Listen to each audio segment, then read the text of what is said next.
Então, Paulo, agora é contigo e depois eu também volto, porque aí eu quero falar de Trump e mundo dos games, hein, pessoal? E aí eu vou trazer uma dica importantíssima para todo mundo que trabalha com tecnologia para 2025. Olha, é o contrário do que vocês acham, eu não vou quebrar muita coisa, não. Eu acho que a gente precisa primeiro esperar decantar todos os ocorridos dessas últimas semanas para ter um distanciamento mínimo para uma análise que seja razoavelmente consistente. Eu acho que a gente ainda não teve esse gap de tempo para fazer isso com essa margem de segurança. Mas como muitas coisas estão acontecendo em um período de uma semana, não dá para a gente deixar de abordar esses ocorridos. E são muitos recortes que vocês trouxeram, são recortes que poderiam ser explorados, que podem ser explorados durante horas a fio, mas eu vou me ater especificamente àquilo que eu acho que, do ponto de vista da minha área, está sendo bastante comentado, principalmente pelas editoras de publicação científica. Semana passada eu tinha falado sobre as expectativas de investimento, redução de investimentos científicos em áreas de ciências biomédicas.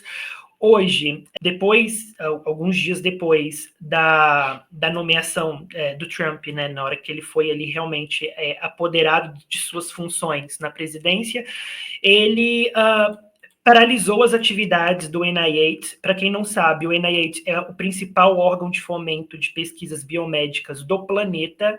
Ele é responsável por 40% de investimento em pesquisa pura na área de biomedicina. A agência, ela teve cortes substanciais e por tempo indeterminado, e a gente não está nem na primeira semana direito de governo Trump, no que diz respeito às reuniões de tomada de decisão de continuidade a investimentos nas pesquisas que já são beneficiadas por essa entidade. Então, há um temor sobre se essas pesquisas elas vão ter continuidade, se elas vão continuar tendo as suas verbas de financiamento garantida.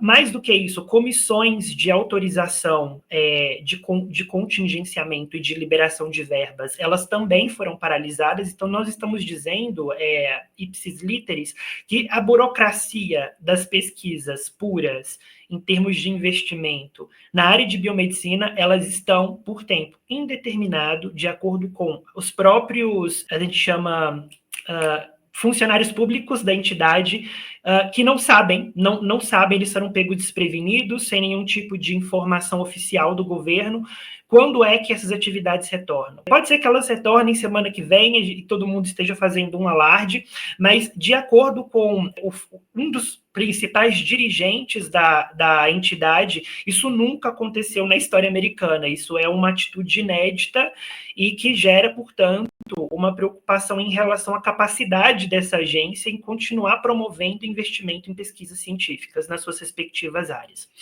Para além disso, saindo agora de um impacto de política doméstica e entrando em um impacto de política mais internacional, Trump realmente saiu não só do Acordo de Paris, mas também da OMS, e isso gera vácuo de poder. É interessante a gente prestar atenção nesses vácuos. A Ana, ela pautou muito isso no discurso dela, e eu acho que realmente é esse o olhar que a gente precisa ter de médio e longo prazo, porque o poder não suporta vácuos, a gente sabe disso. E a China, ela anunciou, mais especificamente, tá, o porta-voz do Ministério das Relações Exteriores da China, que a OMS ela precisa ser uma instituição fortalecida e que a China está disposta a fortalecer essas instituições. Percebam que essas instituições são historicamente são instituições ocidentais e que tem um impacto enorme na governança e na promoção de saúde e de segurança sanitária. Ela começa a ser bancada por países do sul global. Isso significa que há uma disputa entre o sul global, especificamente, tendo a China como principal representante e os Estados Unidos como principal representante do Ocidente, em relação à multilateralidade. Enquanto os Estados Unidos ele tem uma política isolacionista, o sul global ele aposta na multipolaridade. A multipolaridade não é e não pretende ser uma política de estabilidade global, de paz. Ela pretende ser uma política de disputa de poderes.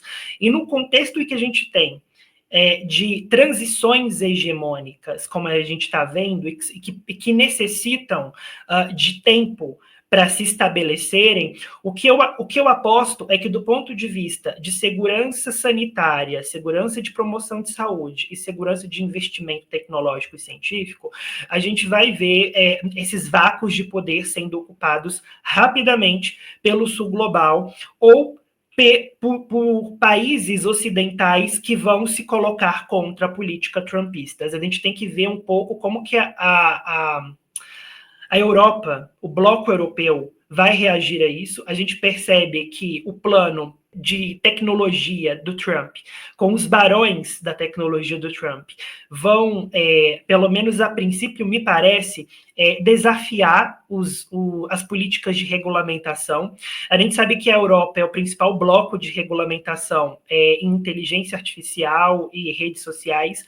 Como que o bloco ele vai se movimentar sendo favorável a esse projeto de política, sendo contrário a ele, é algo que também me parece ser de extrema importância no médio e longo prazo e que a gente ainda não tem nenhum tipo de evidência ou de inclinação de como que esses atores, de como que esses players, eles vão se posicionar.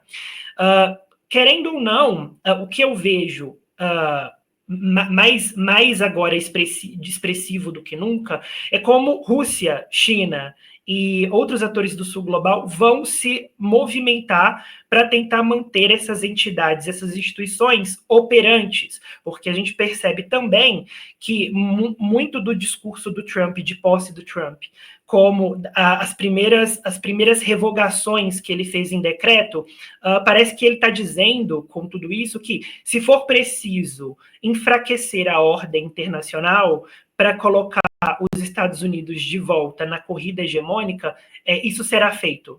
E me preocupa muito, porque a gente está dizendo que toda a herança pós-Segunda Guerra Mundial que nós herdamos, ela está em risco nesse primeiro momento. Então, aguardar para ver.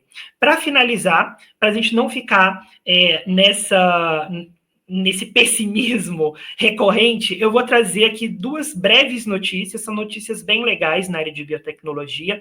A primeira delas é que foi criado um sistema de triagem para doenças genéticas de baixo custo e de escalonável.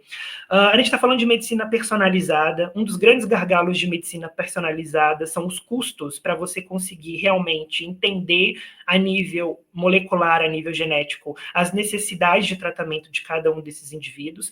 E o que esses pesquisadores criaram foram um sistema de avaliação de doenças por meio de organoides geneticamente modificados, ou que têm o mesmo perfil genético do indivíduo.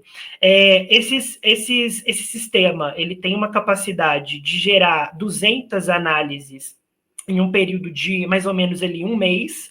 Pode parecer muito, mas não é nada parecido hoje em termos de quantidade, de simultaneidade de análises, que é algo extremamente necessário quando a gente fala do contexto da clínica, da medicina.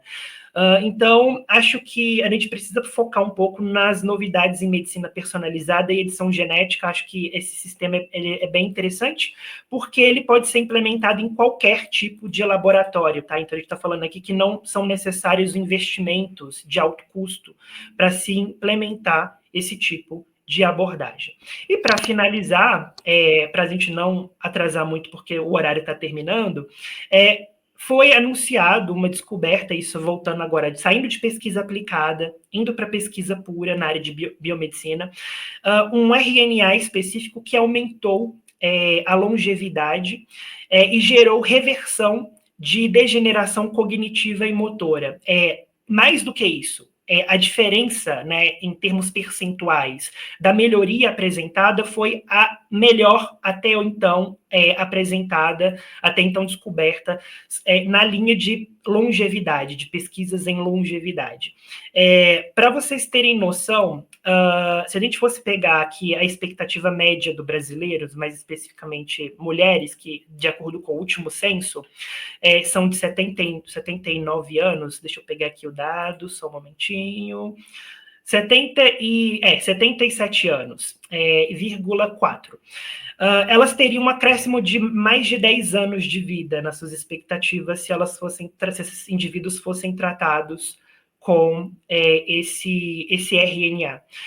Ainda uma pesquisa voltada para animais, precisam ser replicadas em humanos, mas existem expectativas positivas, uma vez que esse RNA está relacionado com processos de inflamação, e a gente sabe que processos inflamatórios do período de envelhecimento, eles são muito importantes no que diz respeito à vitalidade que esse indivíduo vai ter ao longo da sua vida. Então, é isso, galera. Espero que essas pesquisas continuem sendo financiadas, porque a gente mostra o impacto e a importância que elas têm, que elas podem ter no médio prazo no que diz respeito à qualidade, à melhoria da qualidade de vida para as pessoas. É isso.